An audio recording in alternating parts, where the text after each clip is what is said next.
ఉన్న బంగారాన్ని విడిపించి ఆ రోజు ఆన్లైన్ రేటుకే మేము కొంటాం. Sharma gold company. నమస్కారం, సుమన్ టీవీకి స్వాగతం.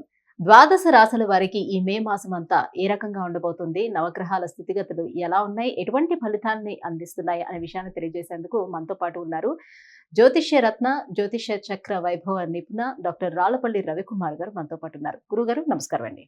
నమస్కారం.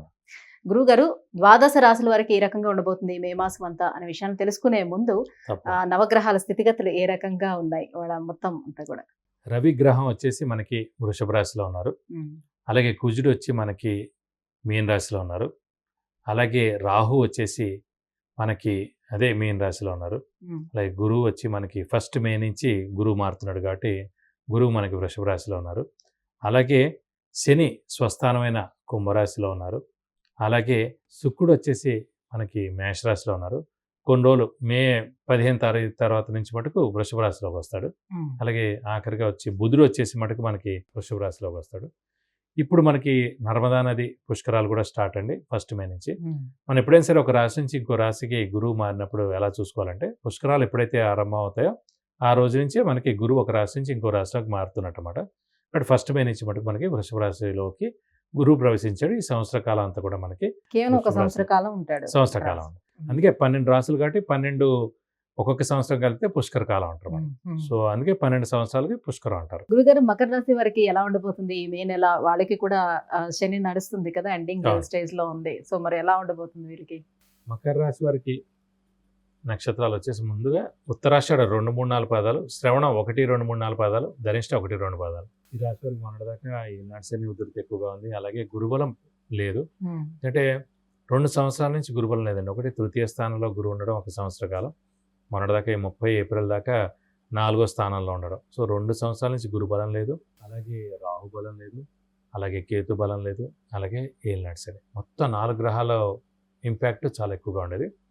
దేవుడిదల 1 మే నుంచి మనకి గురుబలం పరిపూర్ణంగా ఉంది. అలాగే రాహుకేతులు కూడా తృతీయ భాగ్యస్థానంలో చాలా బాగున్నారు. ఏలినాటి శని కూడా వెళ్ళిపోతుంది ఇంకా నెక్స్ట్ ఏడాది ఏప్రిల్తో, కాబట్టి వెళ్ళిపోతే ఖచ్చితంగా ఈ సంవత్సరం మేలు చేస్తుంది. కాబట్టి ఖచ్చితంగా ఈ రాశి వారికి పట్టిందల్లా బంగారం చెప్పుకోవచ్చు. శ్రమ, కాలం, ధనం వ్యర్థం కాకుండా ఉంటుంది. అవసరానికి డబ్బులు సమకూరుతాయి. రావాల్సిన బాకీలు వసూలు అవుతాయి. షూరిటీస్, స్పెక్యులేషన్స్ కలిసి వస్తాయి. షూరిటీస్ పెట్టవచ్చును, స్పెక్యులేషన్స్ కలిసి వస్తాయి.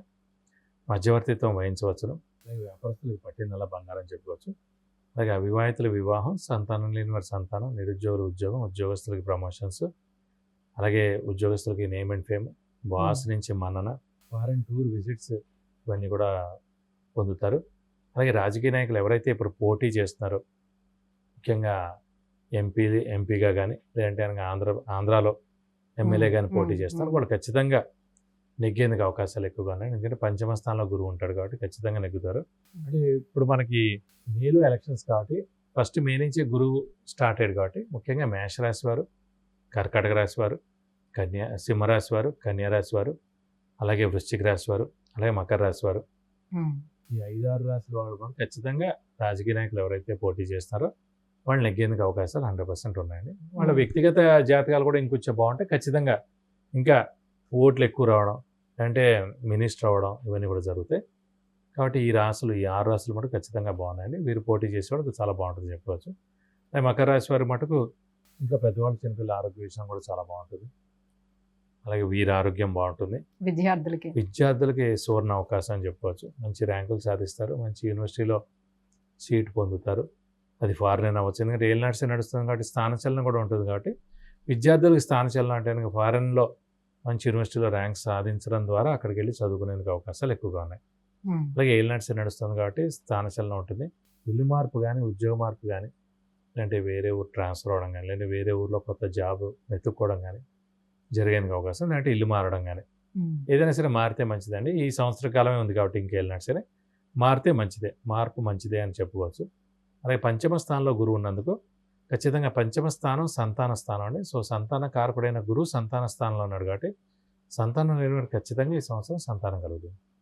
అలాగే సంతాన స్థానంలో గురువు ఉన్నందుకు ఈ మకర రాశి వారు ఎవరైతే ఉన్నారో వారి సంతానం కూడా చాలా అభివృద్ధి చెందుతారు ఈ సంవత్సర కాలంలో. అంటే ఈ మకర రాశి వారి సంతానం ఎవరైతే ఉన్నారో వారికి ఉన్నత విద్య రావచ్చు, అలాగే పెళ్లి కాకపోతే పెళ్ళి అవ్వచ్చు, సంతానం లేని వారి సంతానం కలగవచ్చు, అలాగే ఎవరైనా వాహనం కొనాలనుకుంటే కొనవచ్చు, బంగారం కొనవచ్చు, ఇలా ఇంటికి కొత్త వస్తువు కూడా కొనేందుకు అవకాశం ఉంది. సో ఇలా చెప్పేవన్నీ కూడా అన్ని శుభాలు కూడా జరిగేందుకు అవకాశాలు 100% ఉన్నాయి. ఇంకా వివాహ ప్రయత్నాలు ఏమైనా ఫలిస్తాయి? వివాహ ప్రయత్నాలు ఖచ్చితంగా చేసుకోవాలి. ఎందుకంటే 2 ఏళ్ల నుంచి గురుబలం లేకపోవడం వల్లనే కుదిరినవి క్యాన్సిల్ అయిపోయి, ఫైనల్ అయ్యేది మాటల దాకా వచ్చినవి క్యాన్సిల్ అయిపోయి, అలాగే సంబంధాలే రాలేదు, ఎందుకో ఆలస్యం అయిపోయి డిలే అయిపోయి వీళ్ళే వద్దనుకుని ఎవరైతే మకర రాశి వారు వాళ్ళే వివాహం ఎంత కావట్లేదు చెప్పి కొన్ని రోజులు ఆగుదని చెప్పి ఆగిపోయిన వాళ్ళు కూడా ఉన్నారు. ఇలా చాలా జరుగుతూ వచ్చాయి మనం. కాబట్టి ఇప్పుడు మటుకు సరైన సమయం వచ్చింది. ఇప్పుడు మటుకు వదిలిపెట్టకండి. ఎందుకంటే మళ్ళీ మే, జూన్, జూలై 3 నెలలు కూడా మూఢం ఉంది కాబట్టి ఇప్పటి నుంచి మీరు స్పీడ్గా మొదలు పెడితే ఆగస్టు నుంచి ముహూర్తాలు ఉన్నాయి కాబట్టి ఖచ్చితంగా డిసెంబర్ లోపల వివాహానికి అవకాశాలు ఎక్కువగా ఉన్నాయి. మరి గురుబలం బాగానే ఉందంటున్నారు కాబట్టి వ్యాపారస్తులకి ఏ రకంగా ఉంటుంది? వ్యాపారస్తులు మటు పట్టిందల్లా బంగారం. వాళ్ళు కొత్త వ్యాపారం స్టార్ట్ చేయొచ్చు, లేదంటే ఎక్స్పాన్షన్కి వెళ్ళచ్చు, అప్పులు కూడా ఎక్కువగా ఇవ్వచ్చు, క్రెడిట్స్ ఇవ్వచ్చు. సో ఖచ్చితంగా వారికి బాగా కలిసి వస్తుంది. ఎందుకంటే ఇంకా ఏలినాటి శని కూడా వెళ్ళిపోతాం కదండి.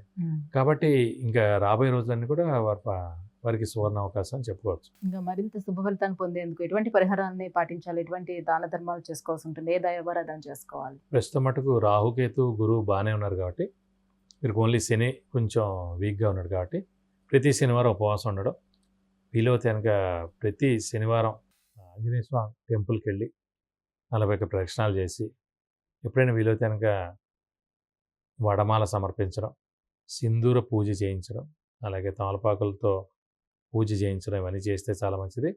కానీ రక్తదానం మటుకు చేస్తే మంచిదండి వీలైతే ఒక శనివారం రోజున. అంటే మనం సాధారణంగా ఏలినాటి శనిలో అనారోగ్య అవకాశాలు ఉన్నాయి. చిన్న చిన్న దెబ్బలు తగలడం, యాక్సిడెంట్ అవ్వడం జరుగుతుంటాయి. అవి జరిగే లోపల మన రక్తం కళ్ళ చూసే లోపలనే మనమే ఒక శనివారం రోజున వెళ్ళి రక్తదానం చేస్తే ఇవన్నీ తప్పించుకోవచ్చు. వారికి ఎవరికో బాగా ఎమర్జెన్సీ ఉంటుంది, వారికి మన ఈ బ్లడ్ ఎక్కించడం ద్వారా వారు బయటపడతారు, అవుట్ ఆఫ్ డేంజర్ అని అంటారండి డాక్టర్స్. సో అతను భార్య, పిల్లలు, వాళ్ళ తల్లిదండ్రులు, వీళ్ళ తల్లిదండ్రులు అందరూ కూడా మా వాడు బయటకు వచ్చాడు, చాలా థ్యాంక్స్ దేవుడా అని అన్నారు అనుకోండి, అది మనకే డైరెక్ట్గా వస్తుంది. ఎందుకు మనం రక్తం ఇచ్చి కాపాడాం కాబట్టి. సో మనకి ఏ అనారోగ్యం రాదు, మనకి ఏ యాక్సిడెంట్ అవ్వదు, మనకి ఏం సర్జరీలు అవ్వో, మనం బయటపడిపోవచ్చు. ఒక చిన్న రక్తదానం చేయడం ద్వారా ఒక శనివారం రోజున మనకి ఏ అనారోగ్యాలు రాకుండా మనకి ఆరోగ్యం కూడా బాగుండేందుకు అవకాశాలు ఎక్కువగా ఉన్నాయి. గురుగారు, మకర రాశి వారికి ఈ మే నెలంతా ఈ రకంగా ఉండబోతుంది, ఎటువంటి పరిహారాన్ని పాటించాలనే విషయాన్ని తెలియజేసినందుకు ధన్యవాదాలు. నమస్కారం. విద్య, ఉద్యోగం, వాహనం, వ్యాపారం, వివాహం, ఆరోగ్యం, ఆర్థికం, గృహం వీటన్నిటికీ సంబంధించిన విషయాలను తెలుసుకోవాలంటే కింద స్క్రోల్ అవుతున్న నెంబర్కి వాట్సాప్ మెసేజ్ చేసి గురువు గారి అపాయింట్మెంట్ ను పొందవచ్చు. సుమన్ టీవీలో మీ పర్సనల్ అండ్ బిజినెస్ ప్రమోషన్స్ కోసం కింది నెంబర్కి కాంటాక్ట్ చేయండి.